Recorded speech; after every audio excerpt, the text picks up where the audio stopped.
Welcome to Boardello, where you will learn everything about games you were curious about, but were afraid to ask. Everyone plays board games. It's natural, not sinful. We are your hosts, James, Johan, and Nicholas.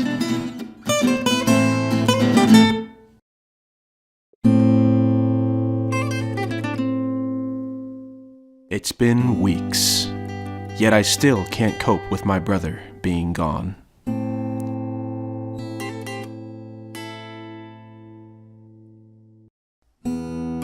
I've since grown my beard of grieving. Things just don't feel right in the Boardello without my second player. There's only one option.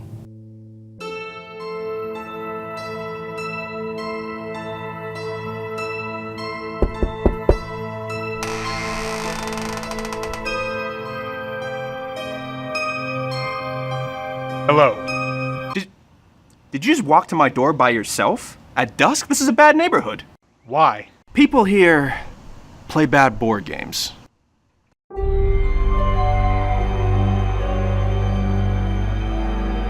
You're the reason rich people are moving away. I specialize in contact with the deceased. I understand it's been hard for you since your loss. Yes, ever since my brother died in glorious luchador combat, I've been in desperate need of a player too. The funeral must have been hard. No funeral. I wanted my brother to be comfortable even in death, so I brought him home, where it's cozy. He's attracting. Are you too busy to cremate him? I've got a full plate these days. So, would you like me to contact his spirit? Maybe later. For now, I need another host for the Boardello. You mean your hastily decorated attic? Shut up. The Boardello is simply not a one-man operation. Believe me, I've tried. Here at the Boardello, we'll help to make even your deepest tabletop passions come true.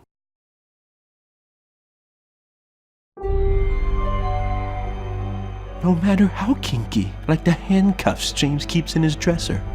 Okay, alright. Or the zombie dice can he once fit inside of him. Okay, alright. Or the corpses he keeps in the basement.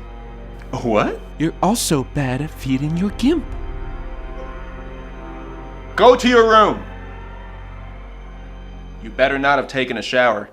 Sir, I'm sorry. I have a serious job to get to. Well, you see, that's actually great, because we have games that pertain to your job. So, longer or shorter game? I charge by the minute. Maybe a shorter game. Phantom Society. A game with enormous flavor and itty-bitty substance. Alright, maybe I'm not being fair. Phantom Society is kind of a guessing game, kind of like Minesweeper, but with multiple targets. The board is a haunted mansion, and its owners have hired ghost hunters to cleanse it. One side is the ghost hunters, and their job is to pick tiles off the board and find all of the ghost tokens that the other side, playing as the ghosts, hid. The ghost job is to destroy at least $45,000 worth of rooms in order to win. Ghosts have to memorize where they put their tokens at the beginning of the game, and on their turn they destroy rooms, or pick up room tokens. The ones they're allowed to pick up are the ones adjacent to a ghost token, or further than that, any room in a straight line beyond an already destroyed room, like so. What hunters have to do is use this knowledge to guess where the ghosts are, by picking up any tile on the board. Thematically, this represents them destroying the utter shit out of the mansion's insides just to take a wild guess as to the ghost's location. Now, making contact with the dead requires a good amount of guesswork. And by that, I mean it's pretty much all guesswork. In fact, nothing I do here is researched at all. Complete guesses. Are they good guesses? Eventually. Was there at least a ghost in one of those? Eventually. First team to hit their goal wins. I mean, I suppose the gameplay isn't that shallow. Because of the $45,000 cap, hunters have a time limit and can't just wait for the rooms to clear out to make their guesses. They instead need to figure it out as fast as possible so that the ghosts don't reach their number. So games can get intense. Although if I could put a legitimate complaint out there, sometimes the tiles pop up a little bit when they got a ghost underneath. But you gotta, put it in there the right way. But nah, that's not my main issue with the game. Look at those character designs. It's nice, right?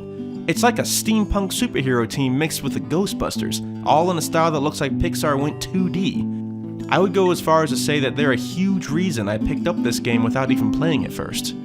But you want to know the one single thing in this game they show up for? An optional objective phase at the beginning of the game. That's right, all that's used are the numbers on these cards to randomly decide what the damage number will be, if you don't want to keep doing $45,000. It's like having completely original characters thought up, put together, maybe some backstories were hatched up to inform their looks, only to be put on a typical 52 card deck.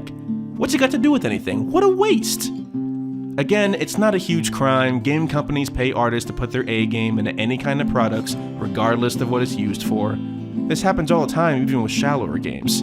But this many great-looking original characters, with nothing in the game to use them as avatars or anything? I just don't know, man. Shh! I think I just came in contact with a spirit. You know, I'm starting to think you're full of shit. I would even bet my gimp on it. Was there ever a death in this building? Well, not that I recall. Nicholas died in a wrestling ring. No one else passed on here, say, 2 episodes ago? Ooh, right.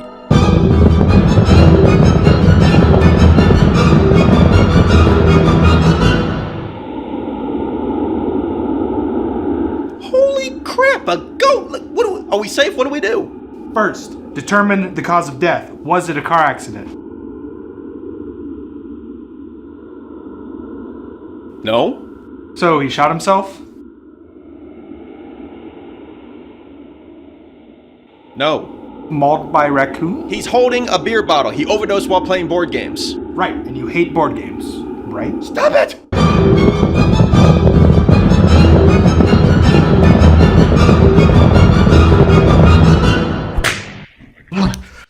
How long was I out?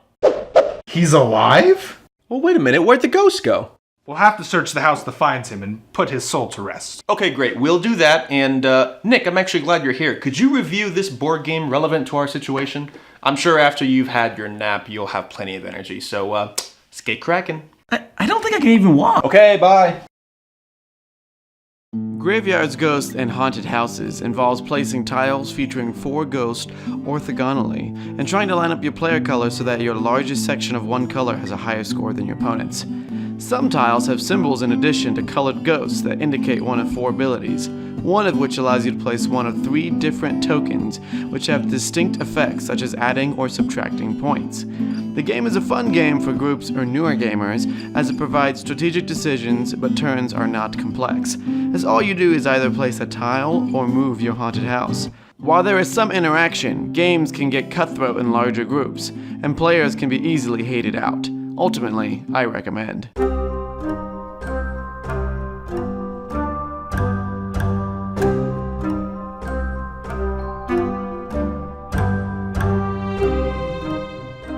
So how do we actually catch a real ghost?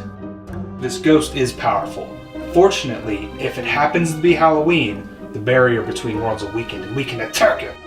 Well, this is actually our Halloween episode, so we're good to go. Oh God, I forgot I took too long to make the last 2 episodes. It's actually 10 months later. I've been waiting for you to get off your ass and make this episode. You made me drink too much. It wasn't that much. I had like 6 bottles of vodka and a case of beer all to myself. Like seriously, who the crap does that? I'm sorry, you're such a bitch-ass lightweight. Quick, how do we beat a ghost if it's not Halloween? Quick, do you have a flashlight? Yes. Alright, do you have my Bible? Yes. Good, this is really important. Do you have my car keys? Okay. Alright, so now what? I'll show you who's a bitch. Wait a minute, that's it. Ghosts hate too much light. Why did I forget to wear something?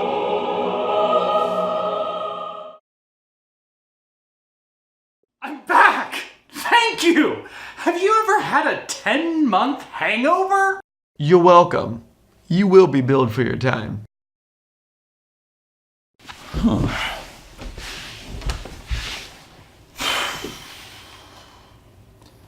You left me in a coma for 10 months? I've got a full plate these days.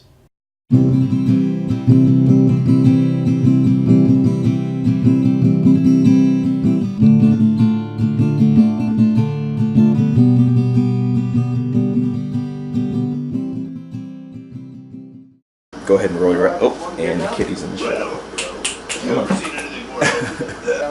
You can't your way into that body.